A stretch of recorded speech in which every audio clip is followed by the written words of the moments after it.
स्वागत है आपका medical officers Rajasthan YouTube channel पर। आज हम एक बेहद महत्वपूर्ण विषय पर गहराई से बात करने वाले हैं।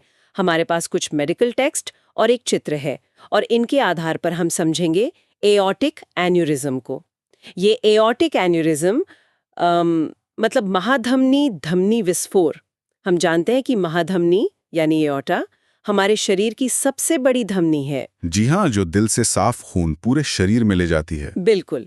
और जब इसी धमनी का कोई हिस्सा असामान्य रूप से फैल जाए, फूल जाए, एक गुब्बारे की तरह, तो उसे एन्यूरिज्म कहते हैं। सही कहा। और ये सिर्फ एक मामूली फैलाव नहीं होता। स्रोत इसे पैथोलॉजिकल डायलिटेशन कह रहे हैं, मतलब बीमारी की वजह से होने वाला फैलाव। बात यह है कि महाधमनी की दीवार की जो बनावट है उसमें कुछ गड़बड़ी आ जाती है, वो कमजोर हो जाती है। अच्छा। और चिंता की बात यह है कि अगर ये कमजोर हिस्सा लीक हो जाए या फट जाए, जिसे रप्चर कहते हैं, ओहो। या फिर डिसेक्शन हो जाए, मतलब दीवार की परतें उधड़ जाएं, तो ये बहुत खतरनाक हो सकता है, जानलेवा भी। स्रोत में पेट या पीठ में तेज दर्द को एक गंभीर संकेत बताया गया है। तो ये समझना बहुत जरूरी है कि ये होता क्यों है, कैसे होता है। स्रोत सामग्री में दो मुख्य तरह के एन्यूरिज्म का जिक्र है ना? उनके स्थान के आधार पर। जी हाँ, एक है थोरैसिक एओर्टिक एन्यूरिज्म यानी टीएए, जो छाती के हिस्से की महाधमनी में होता है। और दूसरा है एब्डोमिनल एओर्टिक एन्यूरिज्म एएए, जो पेट वाले हिस्से में होता है। हमारे पास जो चित्र है उसमें भी ये हिस्से दिख रहे हैं, ascending aorta, arch, descending thoracic और फिर एब्डोमिनल एओर्टा। हाँ, चित्र से लोकेशन क्लियर हो जाती है। और ये जानना जरूरी है कि स्रोत बताते हैं कि इन दोनों के टीएए और एएए के कारण और जोखिम कारक थोड़े अलग-अलग हैं। अच्छा, तो पहले थोरैसिक वाले की बात करें, टीए की। हाँ, टीए से शुरू करते हैं। स्रोत बताते हैं कि टीए अक्सर एक कंडीशन से जुड़ा होता है जिसे सिस्टिक मीडियल डिजेनरेशन कहते हैं। सिस्टिक मीडियल डिजेनरेशन, ये थोड़ा मुश्किल नाम है, इसका मतलब क्या हुआ आसान भाषा में? हाँ, थोड़ा टेक्निकल है। आसान भाषा में कहें तो महाधमनी की दीवार की जो बीच वाली परत होती है ना, ट्यूनिका मीडिया, हाँ। जो उसे मजबूती और लचीलापन देती है, हाँ। उसमें कमजोरी आ जाती है, उसकी बनावट बिगड़ने लगती है। ये परत बनी होती है कोलेजन और इलास्टिन फाइबर्स से। अच्छा। और जब ये फाइबर टूटने लगते हैं तो दीवार फैलने लगती है। तो मतलब टीएए में दीवार की ये बीच वाली परत कमजोर हो जाती है। इसके रिस्क फैक्टर्स क्या हैं? कौन सी चीजें ये कमजोरी बढ़ा सकती हैं? स्रोत ने कई कारक बताए हैं। पहला तो हाई ब्लड प्रेशर, मतलब हाइपरटेंशन। High BP. जी, लगातार प्रेशर पड़ने से दीवार कमजोर हो सकती है। हाँ। दूसरा, एक जन्मजात दिक्कत होती है हार्ट वाल्व में, bicuspid aortic valve. Bicuspid valve मतलब जिसमें दो कस्प होते हैं, सामान्य में तो 3 होते हैं। बिल्कुल, सामान्य में 3 होते हैं, इसमें 2। हाँ। अब इससे एन्यूरिज्म का खतरा कैसे बढ़ता है? हाँ, ये सीधा कनेक्शन नहीं लग रहा। स्रोत ने इसका मैकेनिज्म तो नहीं बताया, पर ऐसा माना जाता है कि 2 कस्प होने से ब्लड फ्लो का पैटर्न थोड़ा बदल जाता है। अच्छा। जिससे महाधमनी के शुरुआती हिस्से पर दबाव अलग तरह का पड़ता है। और कई बार ये वॉल्व की प्रॉब्लम और दीवार की कमजोरी, ये जेनेटिकली लिंक्ड भी होते हैं। Okay, genetic link. इसके अलावा मार्फान सिंड्रोम जैसे कनेक्टिव टिश्यू डिसऑर्डर भी एक कारण है। हाँ, ये तो समझ आता है।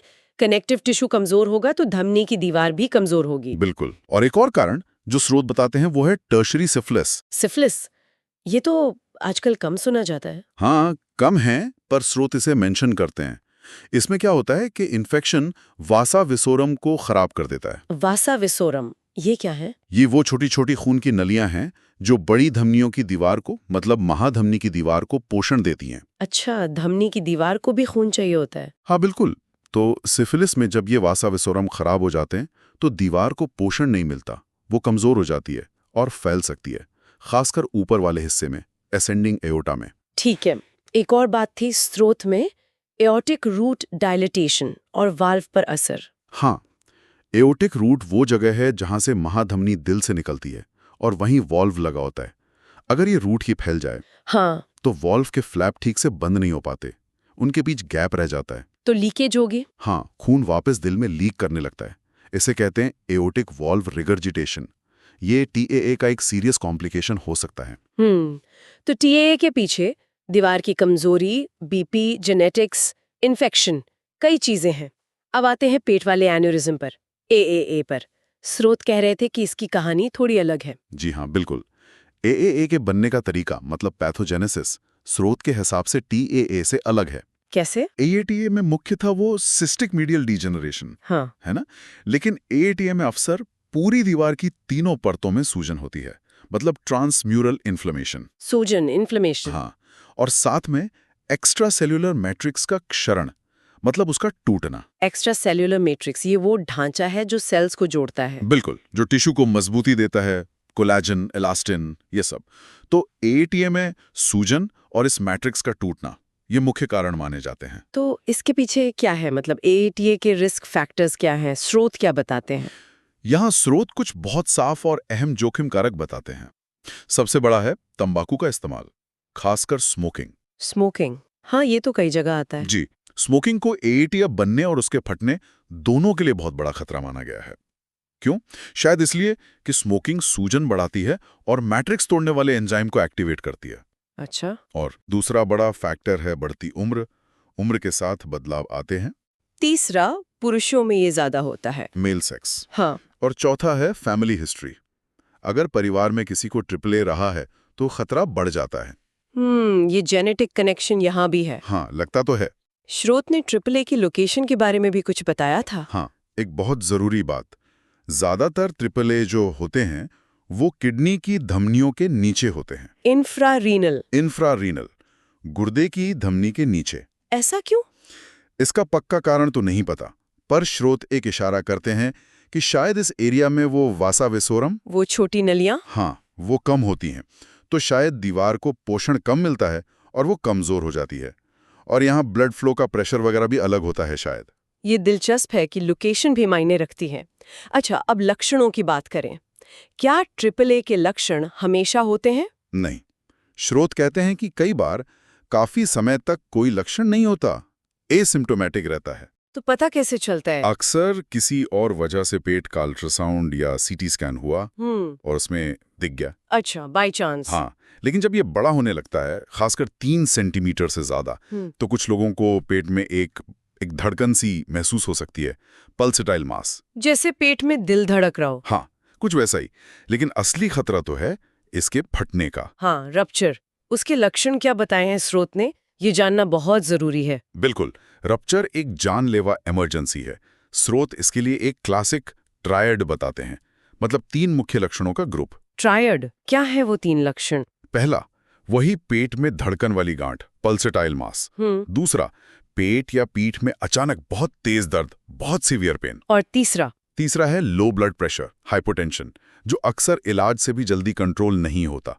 रेजिस्टेंट हाइपोटेंशन, ये अंदर खून बहने का संकेत है।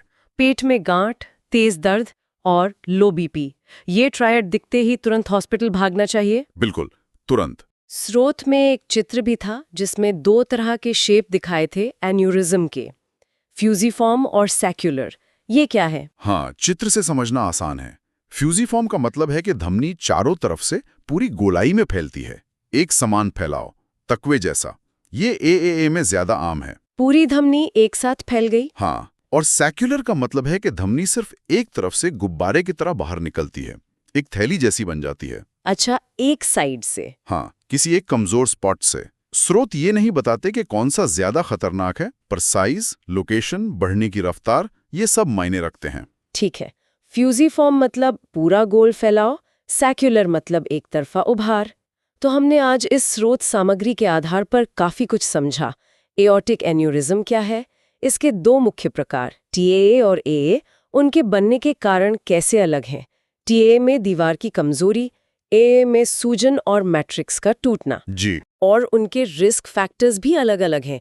TAA में connective tissue problem, valve problem, AA में स्मोकिंग, उम्र, फैमिली हिस्ट्री। बिल्कुल। और AAA के लक्षण, खासकर वो फटने वाला ट्रायड, गांठ, दर्द, लो BP, ये सब हमने डिस्कस किए। हाँ, और इस चर्चा से कुछ खास बातें निकल कर आती हैं।